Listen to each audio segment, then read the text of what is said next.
Also this morning, a new study is serving as a wake-up call for millions of Americans who have problems sleeping. And the recommendation being made by experts might surprise you.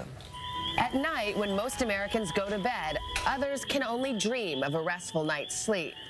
Nearly 40 million people are sleepless in America. 10% suffer from chronic insomnia, trouble sleeping 3 nights every week for more than 3 months. The effects can include fatigue, poor cognitive function, and mood swings, and it's more common in women and older adults. Now, new guidelines from the American College of Physicians have a new message for insomniacs: therapy over pills. The data is clear. Cognitive behavioral therapy works very effectively, and we must begin to get physicians and patients to embrace it as a very effective way to address chronic insomnia. The new recommendations include no naps. That interferes with the regular bedtime. Eliminating distractions, especially electronics. And if you're still awake after 20 minutes, don't lie there. They say get out of bed. Some doctors suggest reading a boring book. The National Sleep Foundation recommends 7 to 9 hours of sleep. For those who struggle to get that, lack of sleep increases your risks of heart disease, diabetes, and obesity. So the next time you find yourself desperate for a good night's sleep, experts say the answer is not in a pill.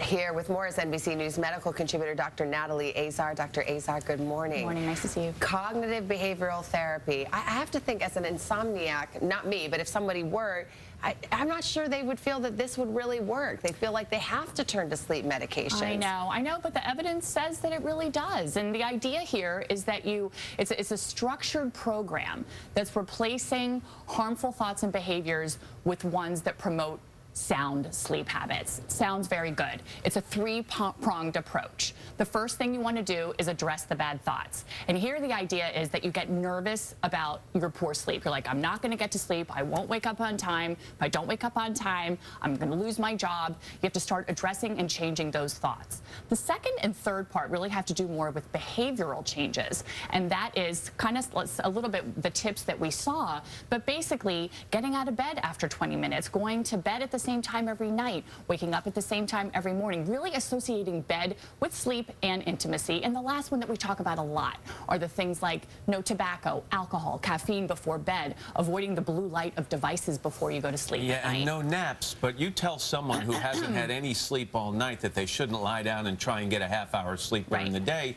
It just sounds impossible. It sounds impossible, but one of the parts of the behavioral change is actually called sleep restriction, and they do that. They say no naps, and you have to go to bed very late for a short period of time. It actually can induce sleep deprivation early on, but ultimately then it changes and breaks the cycle, and you become more tired, and you will start to sleep more soundly. And is there a larger concern here that taking those sleep medications for a prolonged period of time cannot be recommended? Right. So actually the FDA only wants those medications to be taken for about 4 to 5 weeks at a time because they can be associated with some serious adverse effects.